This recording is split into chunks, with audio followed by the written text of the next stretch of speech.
Henry III began to build Westminster Abbey in 1245. It was one of the most expensive building projects of the Middle Ages and set Westminster on course to be the political centre of London. Whenever there's talk of a time team coming to London, you back off. That's right. But you're here. Because of Westminster Abbey, you know, it is the great Benedictine Abbey in the country, one of the biggest. We're looking for a sacristy. Yeah. Now, yeah. Am I right in saying that that's the room where they kept all the stuff for the services? Yeah, where they keep the chalices and patens, and where the copes for the clergy to wear are kept, where all the paraphernalia really for the services is kept, so a really important room. Warwick, do we have any idea where this sacristy actually is? Yes, the sacristy, or what they thought was the sacristy, was discovered by accident in 1869 when Sir Gilbert Scott was working on this area and repairing the building and particularly this north porch, and they lowered the ground level all round this side and bumped into walls. And this is the plan they produced here. That's in this area here, look, this L shape in here, from the right door to the north porch. Better get on then. Even if the walls are still there, we're a bit worried they may be nothing to do with the sacristy. Because incredibly, later in the post-medieval period, there were houses and workshops built right up against the abbey on the same footprint as the supposed sacristy. Where do we think our sacristy is? Ours, we think, is this L-shaped building north of the nave and where the north transept is. There is another one, of course. Where? Down here. That's the more normal place to find it, off the south transept, right at the point where you can all troop in with all the vestments and gear into the east end of the church, right next to the chapter house. So that's where you'd expect it. Copper strip of some sort. The sacristy we're looking for was said to be built on a grand scale, just like the rest of Henry III's abbey.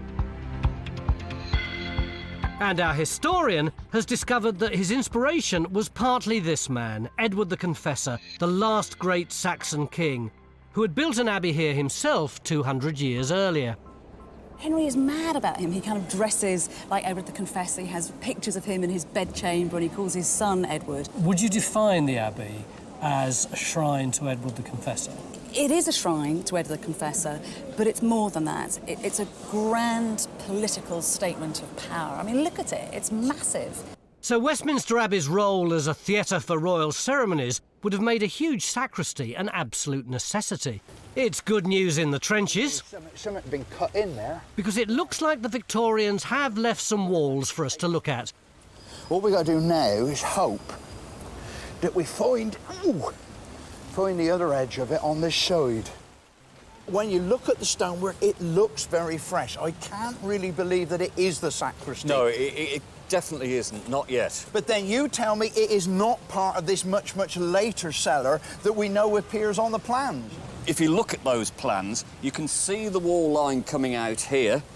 That's to that point there, and it shows the cellar on this side. And if you look at the radar shows the cellar here. There's no doubt about that. I think that feature there might be stairs going into the cellar. Do we care about this cellar if it's much later? Yes, what we've got to do is establish where we are on this plan. So if we can prove those are stairs, then we know that we're on the money. The dig's really beginning to get underway now. Phil expands the trench to check whether John's right about the position of the cellar. That's not very old, Phil. One bit of good news, though, is that the documents confirm that Henry had definitely planned a second sacristy. Now, this says that the king issued a command that the sacristy should be built 120 feet long. That's huge. It is, isn't it? How does that tie up with the stuff we've got on this plan of 1869? Let's see. That is 120 there. Oh, look. I mean, that's not even 100 feet long. It's a completely different length. Yeah, and then, look, he goes on to say a large sacristy was certainly required for the vast treasure which Matthew of Westminster says was unequalled on this side of the Alps. That could explain the size of the sacristy, but it certainly doesn't explain its puzzling location. Right, this trench has really come on. I mean, Phil thinks he's found two features shown on the plan, which he reckons are entrances to the Victorian cellar. So we've moved over here, and look, we've just come down onto this with this layer of concrete. Wonderful, because I think that is the roof of the vaulted chamber that was built by Sir Gilbert Scott. And we have the accounts telling us about building the vaults and then concreting over the top of them. OK, so far so good, but the crucial question is this the medieval wall? I mean, it certainly doesn't look like it. Down here, it's actually got bricks in it. Yeah, it doesn't look like it yet, but the medieval building was reconstructed as a house, and hence we've got post-medieval brickwork on the foundations. Our search for the sacristy is complicated by so many centuries of usage reflected in the finds. Bit of Tudor green, which comes in about 1380, but most of it's 15th century. Is it usually that thin? Yeah, it's beautiful. So it's really, really finely potted and highly fired. And also a bit of medieval floor tile. Now, that could easily be 14th century. Yeah. So it's about the only stuff we're getting from the medieval period so far. But I see there's an awful lot of bone in this tray, isn't there? Yeah, I mean, some of it's animal bone, but we also have human bone, and there's bits of finger bone, and that's a bit of somebody's big toe there. Well, this is all kicking around in the topsoil, yeah, presumably. it's all just redeposited, and it's fractured and broken. But also what we've got are these, they're like little brass studs. And the kind of thing that you've got in the top of usually 18th century coffins as decorative stud work. Yeah. So, you know, the fact we've got both these and the bones suggests that we've got at least 18th century burials that have been disturbed. The abbey was built nearly 800 years ago, and I think we've got just about every one of those 800 years represented in this trench. But very importantly, we've got a couple of finds which could well come from the very early years of the abbey.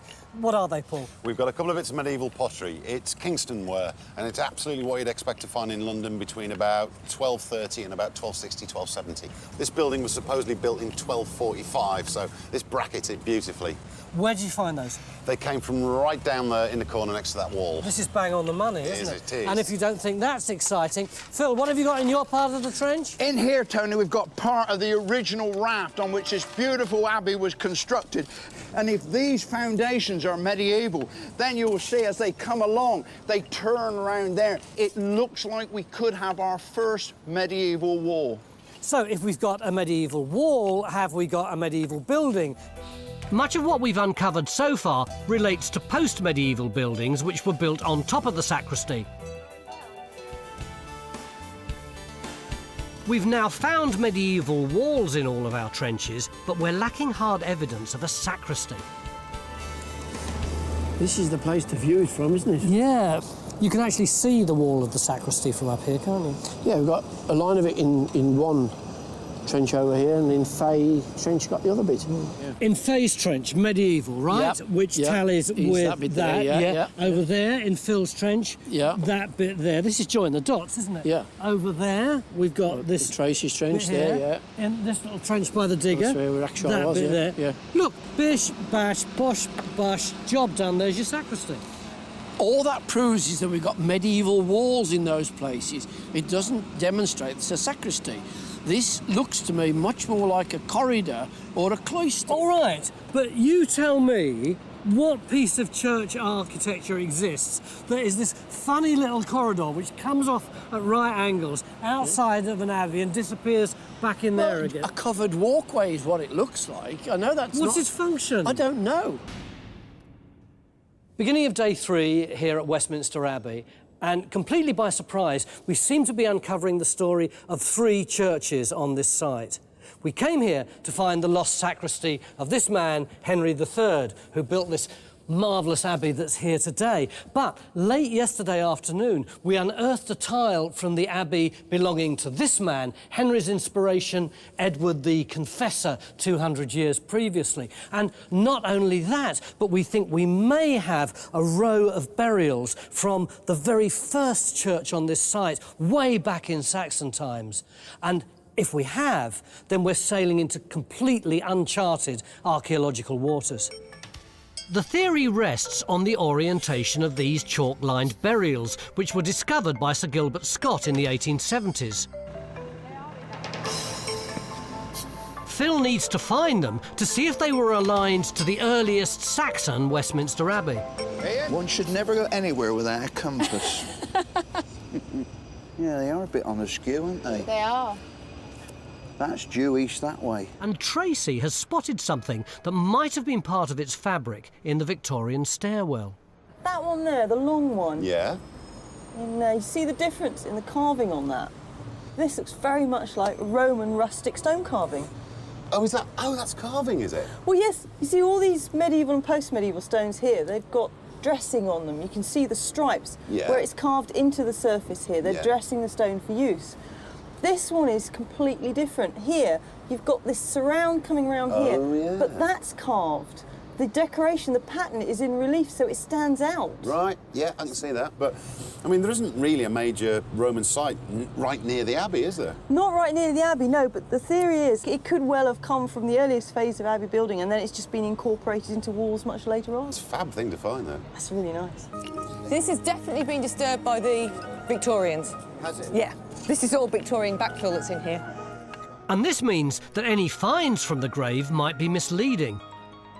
Usually finds are vital clues for us, and this dig has produced vast quantities, which the students of Westminster School are helping us process. What we need is something dateable from the very bottom of the grave.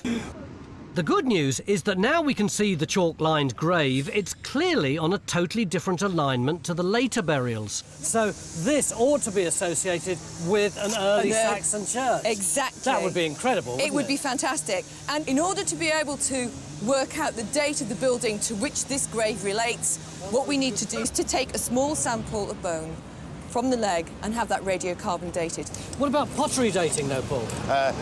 One really interesting bit we have got is this. Now, this is from much higher up in the general jumble, but it's a piece of Saxon pottery. It's late Saxon shellyware, late 9th to early 11th century, so pre-Edward the Confessor. Warwick, does it make sense that that piece of pot is pre-Edward the Confessor? Oh yes, that is wonderful. I mean, to get that. I mean, the fact that we've now got a Saxon pottery of the period, probably of Dunstan, who founded the church before Edward the Confessor, and now if we've got a grave that could easily be of that period also, we're beginning to get new horizons in the archaeology of Westminster. Has anyone ever found anything associated with Dunstan on this site? No, we do not know anything about Dunstan's church, or quite where it was, or anything structural to do with it. St Dunstan founded a Benedictine abbey on what was then Thorney Island in the 10th century. But there are stories of an even earlier church. At the end of the day, after 6 hours solid digging, Phil finds more evidence that the grave predates Henry III's sacristy. I reckon I've cracked it. Oh. I reckon this wall cuts this grave. In other words, the grave is earlier. No, that is just what we want, really, isn't it? Splendid. Absolutely sure about it now. Good. But the final piece of the jigsaw will be the radiocarbon date. We've had quite a journey here at Westminster Abbey. We came here to find Henry III's lost sacristy, and in doing so, we've discovered it had a totally unique role. It was the backstage area for the spectacular royal processions that were at the very heart of Henry's groundbreaking design. But the totally unexpected find was the first evidence of an early Saxon church, which we now think was built on a different orientation, because the carbon date suggests our burial dates from the early 11th century, earlier than Edward the Confessor. Time Team is 100% independent and funded by our incredible fans. Joining Patreon gives you access to exclusive interviews, 3D models, masterclasses, and more. Please join us on this exciting journey. We need more support to make more episodes. Welcome to a ditch in Cambridgeshire. But this isn't any old ditch. Right here, 2 metres below the surface, is a layer of Roman finds. In fact, this is a pretty bountiful ditch, because over the years it's produced hundreds of examples of high-quality Roman pottery like this lot, including this beautiful find, a perfectly preserved Roman flagon, which is all very intriguing, but we really knew we had to come and investigate this site when this was discovered. a Roman cheese press. Why all the excitement? Because this is Stilton, the place that gave its name to the world-famous blue cheese. Mind you, that was invented about 200 years ago. What was happening here 2,000 years ago? How long has cheese had a role in Stilton's history? We've got just 3 days to find out. Stilton sits just off the A1 near Peterborough, and it's close to the Nene Valley, a major centre of the Roman pottery industry for 250 years. So it's no surprise that the fields around this town have been producing bits of Roman pots, bowls and vases for years. 3, look at that. 4, there's just pieces, there's another one there. Yeah. There's a bit there, look. Oh gosh, yes. It hasn't come very far, it's not very braided, is it? But it's the sheer amount and quality of the finds coming out of these ditches that have really caught the team's imagination. So we're not wasting any time, as we're going to have to open a very big, very deep trench before we reach any archaeology. But if the previous finds are anything to go by, it'll be worth the effort. We were just about to do a scene about this coin that Philip has just found when there was a yell from over here. So let's have a look at this one too. Finds really are starting to come up, aren't they, Helen? Well, I suppose it's when you look very hard, you're going to find things on these interesting bumps of land. What's this one? It's a Celtic silver unit. Oh, goodness me. Oh, fantastic. This Celtic or native British coin dates to the 1st century BC, suggesting there was trade, or at least activity, going on here at least 100 years before the Romans arrived. And what's the coin that we were going to do a scene about? Well, it's silver, and it's actually a penny, but for some reason we call them shatters or skeets these days. And it's one of the most common kinds of Series E, dates to the early 8th century, and they're found all over eastern England and Holland as well. Fabulous finds for so early in the dig. But do they actually tell us anything? Well, it tells us that activity stretches back a few hundred years before the Romans were here making pottery, and a few hundred years afterwards as well. So it looks like we'll have more than just the Roman archaeology to deal with here. I think the signal is so strong here that there was undoubtedly a kiln at this point. So could it be possible that the kiln has totally gone and what we're looking at is the clay underneath that has been heavily burned? It's possible, yeah. Be disappointing. But the real shock is in Trench 2, where we've just discovered the last thing you'd expect on an industrial site. Well, we definitely seem to have got the shin bone here. But then look, a very nice set of metatarsals, which our footballers are very fond of breaking. What we seem to be missing in the middle is the whole of the ribs and the vertebrae, which we definitely need. Because from the teeth wear, we might be able to say something about the age of the adult, and from the shape of the skull we might be able to say something about its sex.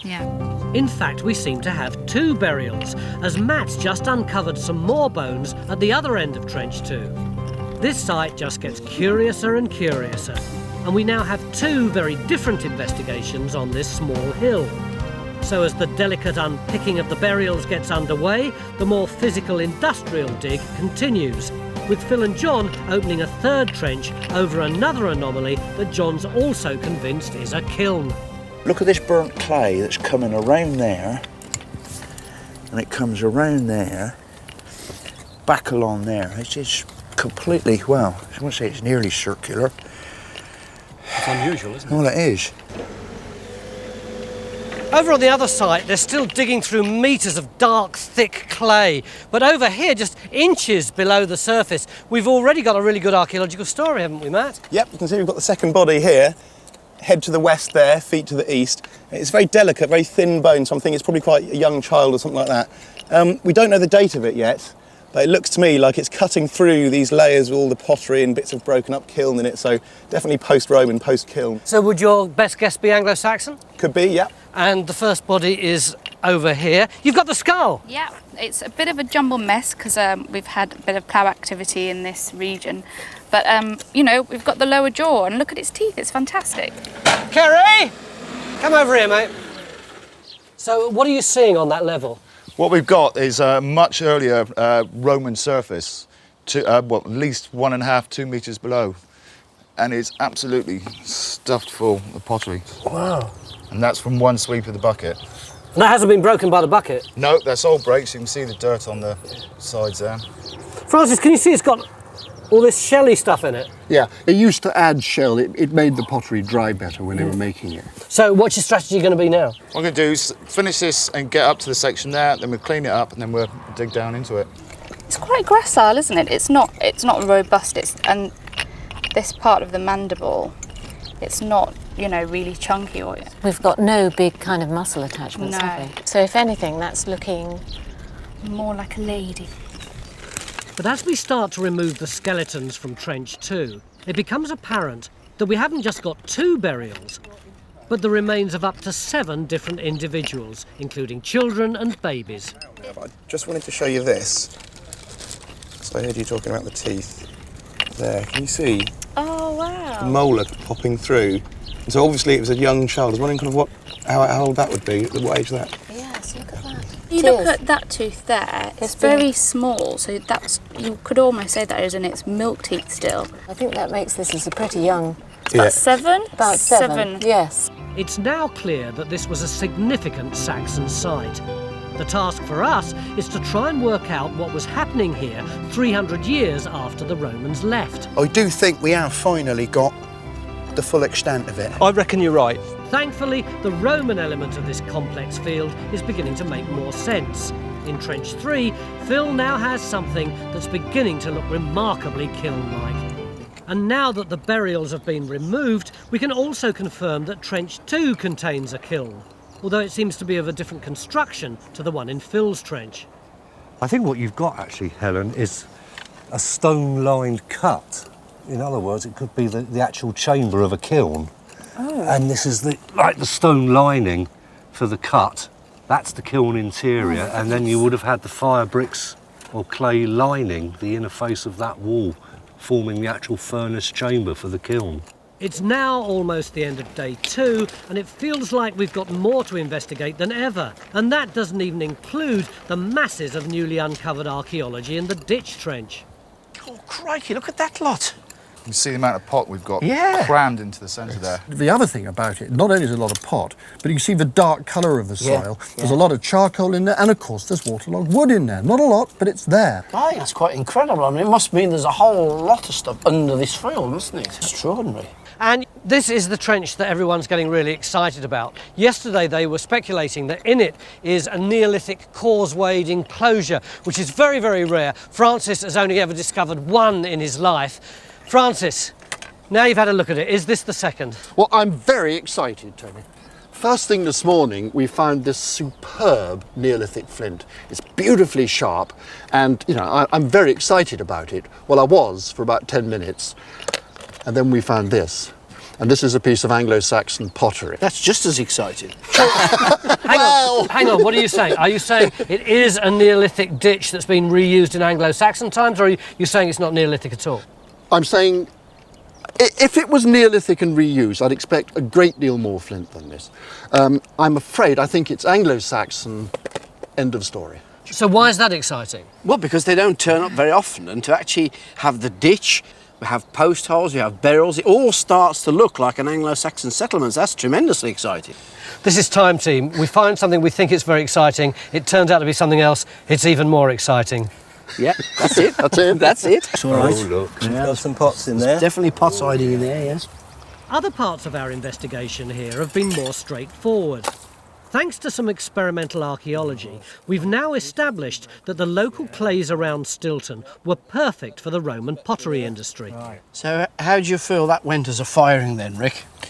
Well, as a piece of experimental archaeology, I think it's been very successful. Yeah. Back on the hill, more evidence from the Anglo-Saxon periods emerging. Brace yourself for treasure. Ta-da!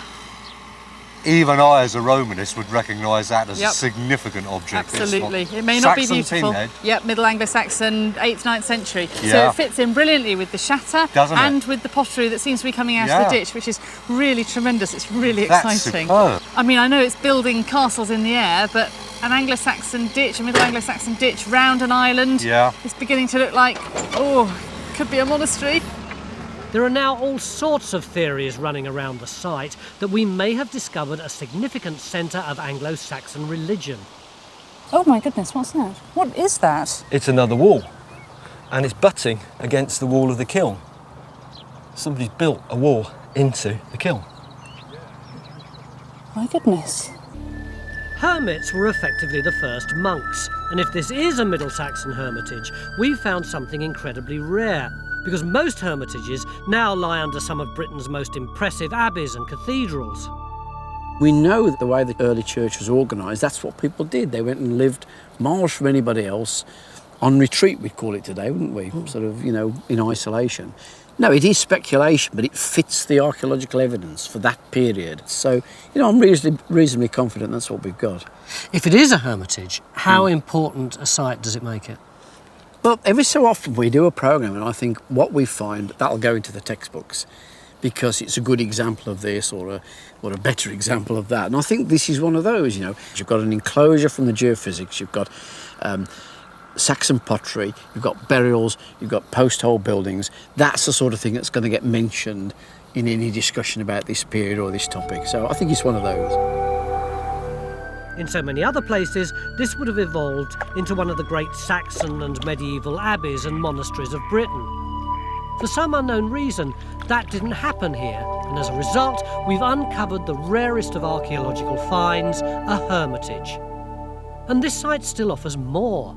As the end of the day approaches, it turns out that the Saxons and Romans weren't the first people to recognise the importance of this small Cambridgeshire hill. Been a good day for you, hasn't it? You've got your kiln and you've got an Anglo-Saxon enclosure. Look what I've got for you. Another enclosure. Oh my God, look at that. Where? Look, once you focus in on it, you can see it. If I turn it that way, it's like a pair of spectacles. But this is a double one on this side, isn't it? Yeah, I think that's your prehistoric one. So we're suddenly back into the Neolithic again. It could be. We found more here at Stilton than we could ever have hoped for. Time Team is 100% independent and funded by our incredible fans. Want us to make more episodes? Joining Patreon gives you access to exclusive interviews, 3D models, masterclasses and more. And you get to have your say in the process as we develop new sites. Somewhere underneath all this scaffolding are the remains of Codnor Castle here in Derbyshire. The medieval knights who lived here fought in just about every battle, from the Crusades to Agincourt to the Wars of the Roses. But nobody knows exactly what it looked like. This is the earliest picture we have of it, but that's 18th century, after it had fallen to rack and ruin. Now, though, the castle's about to get a facelift, which gives us the opportunity to find out what it looked like, how old it was, and whether it was a defensive fortress or more of a medieval show home. And as usual, we've got just 3 days. Codnor Castle sits right on the border between Nottinghamshire and Derbyshire, surrounded by countryside which has been parkland for a millennium. Over the last 500 years, the park's been extensively mined, and believe it or not, there are even records of mines within the castle walls. We have this big problem in that no one knows where the mines were or how deep they were. So John and his team have been here since the crack of dawn, trying to do the preliminary work for us. John, what are the chances of survival? And I'm not just talking about the archaeology. Well, I think you'll survive. The problem is we still can't find any of these shafts. If there's been mining here for centuries, are we likely to find anything at all? Yeah, look behind you, Tony. Can you see the stonework between the towers and the grass above it? That's the ground level inside there, so it's above your head. It's a good 6 foot higher than out here. And I guess what that is a product of quarrying and mining waste being dumped in there. Now that could act like a protective blanket, sealing and protecting the archaeology underneath. Looks just like building rubble, doesn't it? Yeah, it does. We want to find out when Codnor Castle was built and what it looked like. So Trench 1 goes in on the upper court, inside what's thought to be the oldest part of the castle.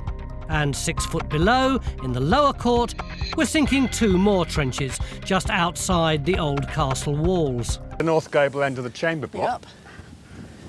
But it's internal. Oh. There's a great big fireplace there. Yes, and that's enormous, isn't it? It is, yeah. So if that implies a room coming this way... It's a high-status room of some description, otherwise it wouldn't have had a fireplace that size, but it's some sort of domestic chamber. You know, not the main chamber, but sort of an annex to it, possibly. So Geophys set to work to find the room's missing wall. Meanwhile, Raksha's found our first bit of dating evidence near to her wall. Well, Paul, we've had our first piece of pottery. Nice. It's pretty modern though, isn't it? No, that's late 17th century, early 18th, something like that. That's modern in my book. Not modern. The jug dates to the period just before we know the castle was in ruins. For this wall, you can see that face coming along there. Yeah. Now, it's been chopped out here by quarrying and mining, but we've got a really good face on this side, and where Raksha is, I think we've got something coming up there, Raksh. There's these 2 stone lintels, one here and one upright right there. Part of the doorway, which the entrance is to be running in that direction. So do you reckon that this wall here, Richard, goes with this one here? Certainly looks like it. It's roughly parallel, and that was obviously some sort of high-status chamber with a properly glazed window over it. So what kind of room could it be? Well, it's next to the gateway, so possibly a porter's lodge. This is great news. We're not even at the end of day 1, and already we've managed to locate one of the key rooms in Codnor Castle. The main discovery since we were last here is this wall here, the return coming off this one, which is built into it, so it's a part of the same structure. You can see just in the corner there, it looks like we've got... Just here. Yep, coming back this way as well. And that would fit possibly with there being a drawbridge here, with a drawbridge pit underneath it. Oh, right. But the problem is that it doesn't line up with this turret very well. This edge seems to be going underneath the turret. It's hard at the moment to think what else it might be. Despite Matt's reticence, this is a huge surprise. A drawbridge means a much grander entrance to the castle than we ever imagined. Oh, that's nice. And the finds aren't too shabby either. It's a beautiful little thing, really delicate little cup. You know, just the rim coming around like that. They sometimes have like up to 8 handles on them. They're really peculiar little things. But as if we weren't busy enough, right at the end of the day, Geophys come up with a new target. I think we've come up trumps. We've got this fireplace in the end of that building. In the geophysics, you can now actually see this wall line. I think we've actually got a room that goes with that fireplace. I think there's a wall line that comes along here. And then look, this strong response here. Is that another building on that platform there? Just above the drawbridge trench, inside the round towers of the gateway, Richard has managed to find some dating evidence to help us work out the chronology of the castle. These tops, these lintels, are quite distinctive. These are called shouldered lintels. Right. And this is a kind of cantilevered out block there. I see. To hold a flat there. Right. And they're also called Carnarvon arches, because they first really come in when Edward I is building the Welsh castles at Carnarvon in the 1280s. And they're used for about 50 years. So that ties in really nicely with the documentary reference as well, because we've got that first reference in 1308, which is bang in the middle of the period. Yep, exactly. Right. OK, let's go and look for some more. Interestingly, the building of the gateway corresponds with a period of royal favour for the medieval knights who lived here. Henry III is said to have kissed Richard de Grey in gratitude because he and his brother were the only noblemen to sign up for an unpopular crusade. And in 1294, Edward I paid a royal visit to Codnor, an event so momentous it could even have prompted a rebuild. So the gateway could have replaced the drawbridge that Neil now thinks was surrounded by a tower. And measuring back 28 centimetres before it starts. So if we go back and measure across... To prove it, we need to find a similar chamfered edge on the other side. Is it a stone lying at an angle or is it a chamfer? Is it There it is. That's definitely there it. There. That's got to be it there. You cannot argue with that. You win. I buy that. Gold star for you. Bang on. How about that? So I guess what it's showing is, isn't it, that we actually have a symmetrical tower on either side of the drawbridge pit. And I guess it kind of confirms that this is clearly unrelated to that. Yeah. So this means there would have been a wooden bridge over the moat. Under attack, the de Greys could have burnt this as a first line of defence. Then there was a drawbridge over the pit, which would have raised on a pivot. And if the intruders got this far, there would probably have been a portcullis. This elaborate defence seems to fit the image of the de Greys, because these were soldiers who featured in every battle from Agincourt against the French back to the Scottish Wars and the Crusades. And we're hoping to find some of their rooms alongside the missing west wall, where Faye's digging. Yeah, Can I look at these? of course. Well, what I think you've got here is part of a plaster wall surface. It's got this nice plain surface on one side, and if you turn it over, you can see the impressions of the wooden laths that the plaster would have been attached to. If we've got that, what could this feature be? This kind of semicircular feature coming in? Does that butt up against the wall? Yep. Looks very like it might be a circular staircase. Yes, I was so hoping you were going to say that. That's fantastic. Over the last 2 days, we've discovered so many bits of walls and windows and finds from different phases of the castle that my head's spinning. Is that a bit of marble? Is it marble? Or quartz? No idea. I mean, you almost wonder where it might have come from, some statue or something. Yeah, from the garden, yeah. This dig has been so rich that it sometimes seems as if the castle has been bursting to tell its story. With such a vast amount of material coming out of the moat, it's important that we search the spoil heap thoroughly. And this is why. Why is your hand shaking? Gold coin, gold hammered coin. Look at that hand. Come here, look at that. I can't hold it still, I'm afraid. And given how soft gold is and how big this is, that is absolutely quite incredible. Over the last 3 days, we found more than we bargained for, and Faye's west wall is no different. OK, so does that kind of line up with the... well, just about, doesn't it? It's pretty much in line with that lower court wall. But the most impressive bit is this block of masonry which comes all the way around here and is sweeping round like that. So it's actually a round tower that's been stuck on to the curtain wall. And you can see, look at the foundations. They're going down and down and down. It's massive this way. It's massive down that way. Inside our round tower, we've got loads and loads of burning. And originally, we thought this was kitchen. But the thing that really made us change our mind was this feature over here, which appears to be a fireplace. You can actually see that it's later because it's got all those bricks in it. You know, it's 6.5 metres wide and it's 3 metres deep. Coming further back up, we see here now we've got the abutment on the other side of the moat. You know, really well-built, mortared wall. And so coming up here, you know, you get a really good perspective of just how impressive that tower is. And goodness knows, what's it standing? 7, 8 foot high? You know, just think none of that was visible yesterday. So this is how Henry de Grey and Isolde, his wife, would have entered their castle in the 13th century. Across the moat, over a grand drawbridge, past the porter's lodge and into the Great Hall. But in the early 14th century, the castle was rebuilt with towers and turrets on the perimeter walls.